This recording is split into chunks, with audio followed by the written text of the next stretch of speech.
한국 최고의 여배우 중 한 명인 김혜수는 30년이 넘는 경력 동안 연예계에 지울 수 없는 족적을 남겼습니다. 1970년 9월 5일 부산에서 태어난 그녀는 어머니 김연숙 여사의 따뜻한 격려 속에 예술에 대한 열정을 키워나갔습니다.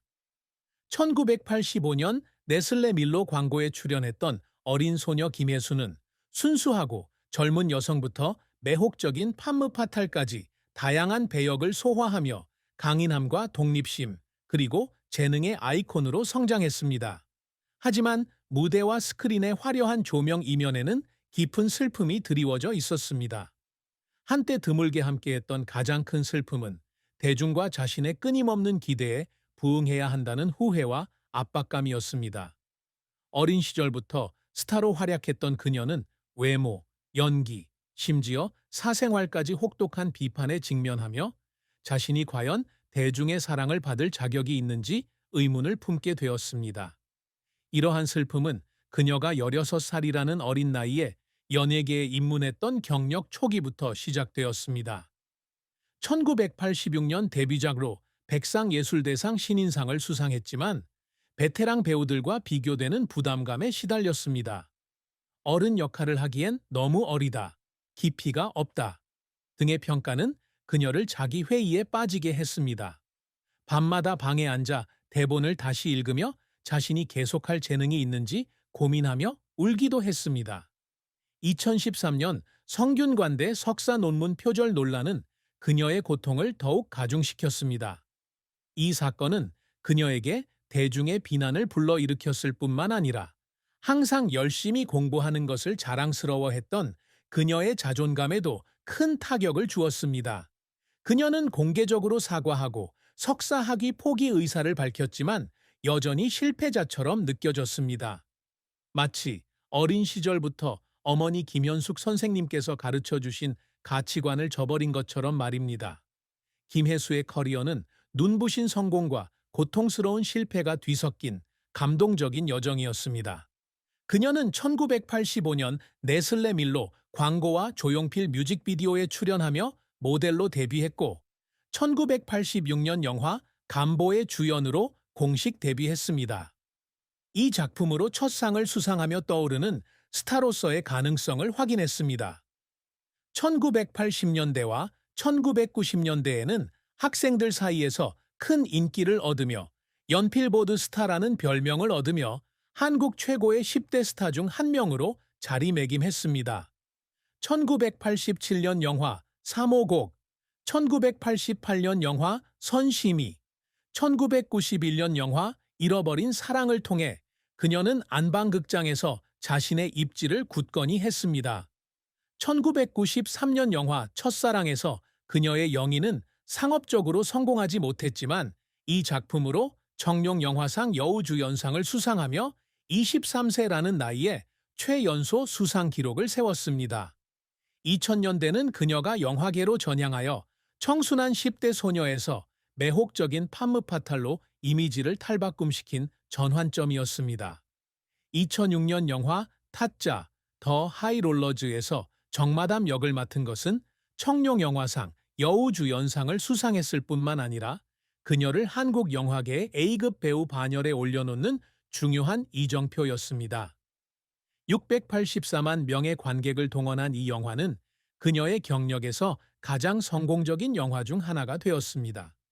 그녀의 성공에 힘입어 그녀는 2012년 최동훈 감독과 함께 블록버스터급 하이스트 액션 영화 도둑들에 출연하여 대한민국 문화연예대상 여우주연상을 수상했습니다. 2016년 드라마 시그널에서 형사 차수현 역을 맡아 비평가들의 극찬을 받았으며 백상예술대상과 티브앤랭 어워즈에서 여우주연상을 수상했습니다. 2020년 드라마 하이에나와 2022년 드라마 청춘 저스티스에서도 강렬하고 복잡하며 미묘한 감정선을 가진 캐릭터들을 연기하며 다재다능한 연기력을 보여주고 있습니다. 하지만 그녀의 커리어는 실패 없이는 끝나지 않았습니다. 2004년 영화 얼굴 없는 미녀와 같은 해 드라마 한강 발라드는 기대에 부응하지 못하며 각본 선택에 대한 비판을 받았습니다. 사극에서 장희빈 역을 맡았을 때도 화려한 이미지와 캐릭터의 고정관념이 맞지 않아 엇갈린 평가를 받았습니다. 이러한 실패는 그녀를 촬영장에서 여러 번 울게 했고 관객과 자신의 기대에 부응해야 한다는 압박감을 느끼게 했습니다.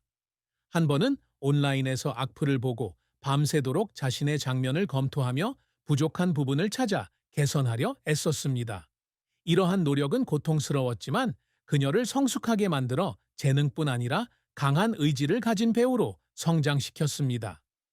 연기 외에도 2010년 AMB 진행을 맡기도 했지만 몇 달 만에 프로그램이 취소되자 실망감을 느끼고 방송국의 결정을 공개적으로 비판했습니다. 이러한 힘든 순간들이 그녀를 도전을 두려워하지 않는 아티스트로 만들었습니다. 김혜수는 영희뿐 아니라 사회적 영향력을 창출하는 데 있어서도 항상 위대한 업적을 이루겠다는 목표를 가지고 있었습니다. 그녀는 청룡 영화상에서 닥터봉, 로 여우주연상을 3번 수상하는 등 권위 있는 상을 연이어 수상했고 KBS, MBC, 백상예술대상에서 TV 부문 대상을 5번이나 수상했습니다. 2022년에서 판사 심은석 역을 맡아 저18호의 백상예술대상 여우주연상 후보에 오르며 업계에서 그녀의 입지를 굳건히 했습니다. 또한 영화계에서 여성의 역할에 대한 고정관념을 깨는 능력을 인정받아 한국에서 가장 영향력 있는 여성 백인에 선정되기도 했습니다. 정마담과 차수현 역을 맡은 그녀의 영희는 개인적인 성취일 뿐만 아니라 한국 사회에서 강하고 독립적인 여성들의 상징이기도 합니다. 그녀는 연기 활동 외에도 자선 활동에도 적극적으로 참여해 왔습니다. 2017년 그녀는 세르비아, 이탈리아, 그리스를 여행하며 난민들을 만나기 위한 여정을 담은 다큐멘터리 김혜수의 난민 일기에 참여했습니다. 그녀는 고아들의 회복력을 목격하며 눈물을 흘렸고 이 다큐멘터리는 세계 난민 문제에 대한 인식을 높이는 데 기여했습니다. 또한 서울 오픈 아트페어에서 콜라주 작품 판매 수익금 500만 원을 기부하며 그녀의 따뜻한 마음을 보여주었습니다. 이러한 성과는 그녀의 재능을 보여주는 것일 뿐만 아니라 지역사회와 엔터테인먼트 산업에 가치를 더하기 위해 끊임없이 경계를 넓혀온 그녀의 헌신적인 노력의 결과이기도 합니다. 사랑과 결혼은 김혜수의 삶에서 감동적인 한 장이었지만 슬픔도 함께 깃든 시기였습니다. 김혜수는 2001년 영화 달을 차다 촬영장에서 만난 배우 유해진과 오랜 연인 관계를 유지해 왔습니다. 2006년 영화 타짜, 하이롤러에 함께 출연하며 가까워졌고 2008년부터는 열애설이 돌기 시작했습니다. 두 사람 모두 2010년 솔직한 사진이 공개될 때까지 열애설을 부인했지만 2011년 공개 열애설과 바쁜 스케줄로 인해 결별하게 되었습니다. 유해진과의 오랜 인연을 기대했던 김혜수에게 이 결별은 큰 슬픔으로 다가왔습니다. 김혜수는 밥 딜런의 노래 커피 한 잔 더를 들으며 혼자 앉아 외로움에 울었다고 고백하기도 했습니다. 이후 공개 연애는 하지 않았지만 사생활에 대한 온갖 루머와 비난에 시달려야 했고 이는 김혜수를 힘들게 했습니다.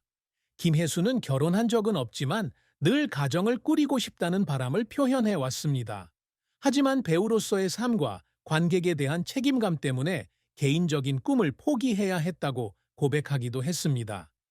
그녀는 사랑은 자신에게 신성한 것이지만 동시에 많은 어려움을 안겨준다고 말했습니다.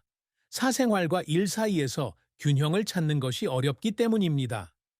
유해진과의 이별부터 바쁜 일상 속에서 느꼈던 외로움까지 이러한 슬픔들은 그녀가 연기하는 캐릭터, 특히 감정적 상처를 지닌 강인한 여성들에게 더욱 깊이 공감하는 데 도움이 되었습니다.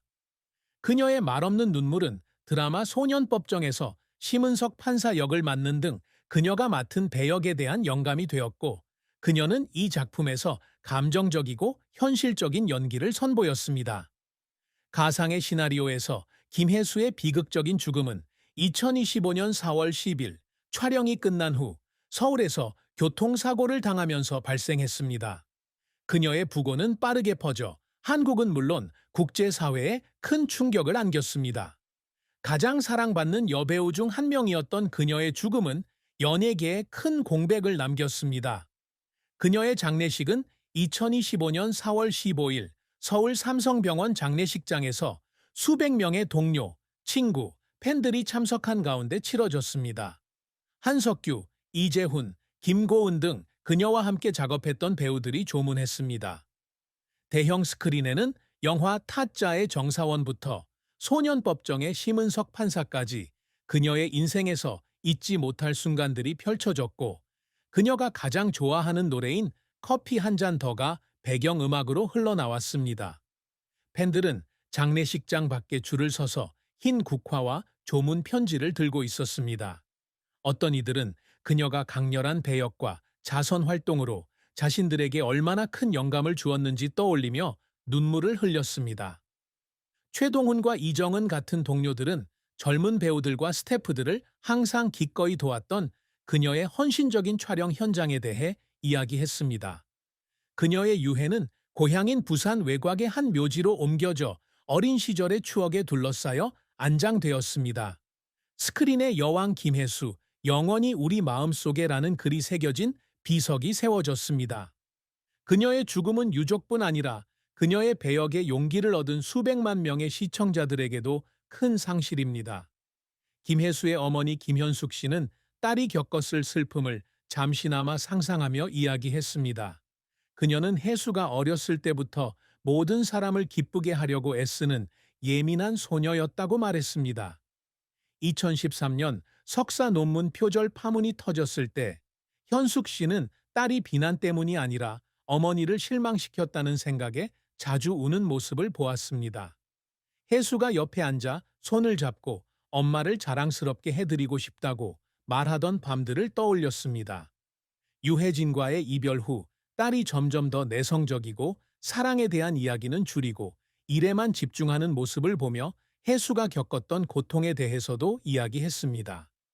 현숙 씨에 따르면 혜수의 눈물은 슬픔의 표현일 뿐만 아니라 어려움에 맞서는 방법이기도 하며 더 강한 여성이 되기 위한 동기부여가 된다고 합니다. 혜수가 넘어질 때마다 끊임없이 일어서는 모습을 보며 가슴이 아팠지.